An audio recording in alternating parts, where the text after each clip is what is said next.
Remaining pastoral, he identified with and showed empathy to faithful communicants who suffered Anfechtungen with him, but his hopes now focused on the end of life and the end of the world.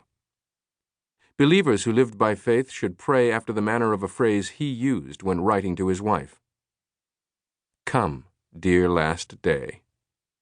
He told Christ's people that they were already past judgment in many ways. If our hearts could grasp the fact that we need not fear the final judgment, what joy they would find. While Luther's heart had grown cold about the local scene, he could well have taken compensatory comfort and seen signs to cheer him in the spread of the evangelical cause beyond Saxony and into many parts of northern and east-central Europe. He at least ambiguously affirmed some partisans of the cause beyond Saxony and Thuringia, even if they were not in complete agreement with him. He sometimes worked to build coalitions and mend fences among evangelicals, and he could sound sympathetic on occasion.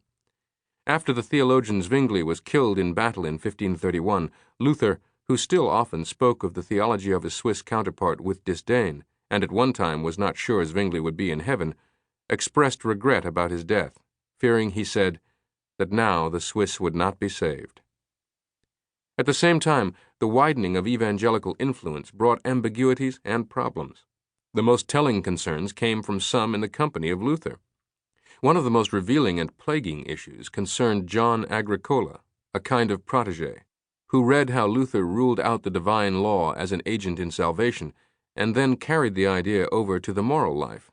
To the shock of many, including Luther, this innovator taught that Christians should not preach God's law at all to believers.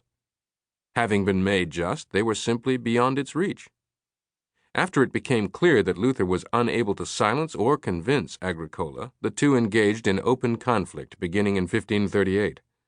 Luther eventually broke off relations, seemingly proud of his ability to sow discord when it resulted from standing up for his truth. Agricola, it turns out, had exposed a difficult issue in Luther's witness when he asked why people who were made just by faith should do good, be good, or obey the works of the law. Luther did have answers to such questions, but his reliance on the theme of grace and of faith, made active in love, was not easy to articulate, whereas Agricola's simple dismissal of the divine law was popular among a following over whose growth Luther agonized.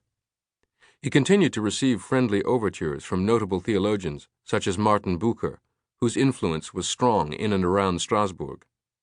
For years Bucer had shuttled between the Wittenberg school and the Swiss who gathered around Zwingli, but he had difficulty persuading Luther to have full confidence in him and his theology. After 6 years during which he made strenuous efforts to produce a document of concord, Bucer and his colleagues came in May 1536 to meet with Luther at Eisenach, and then at his home in Wittenberg. At first Luther was gruff and kept some distance, wary as he was of their views of the Lord's Supper. They sounded somewhat Zwinglian to him, though they were not. Eventually he met with Bucer, and they had it out over details of a conciliatory document that Melanchthon prepared for them. The Lord's Supper was again at issue. After Luther questioned the sincerity of the visitors, a tearful Bucer was ready to make concessions, and did so. But Luther in the end only grudgingly signed the Wittenberg Concord which they drafted. Bucer and his companions by now had grown sufficiently close to Luther that the followers of Zwingli felt snubbed and marginal. Luther did maintain cool relations with the Zwinglians, now led by Heinrich Bullinger, but clearly the two movements were going their separate ways. Luther and his friends had numerous dealings with rulers and theologians in the north, meaning Denmark, Norway, Sweden, Finland, and even indirectly Iceland. Frederick of Holstein in Denmark, who opened the way for the evangelical preachers in 1527, established their version of Christianity 2 years later. When Christian III took the throne in 1533, he deposed the 7 bishops and named their successors, who were not clerics, superintendents. John Bugenhagen, who crowned Christian in 1537, followed up with a church ordinance that Luther endorsed also for Norway and Iceland. Christian exported students, herring, and money to the Wittenberg leaders, who mentored the Danes in this time of church change. Few of these shifts in ecclesiastical contexts represented radical theological adjustments on the part of the bishops, pastors, and people. Some resulted from turmoil among rulers, and others occurred in response to the witness of a few important scholars who commuted to Wittenberg.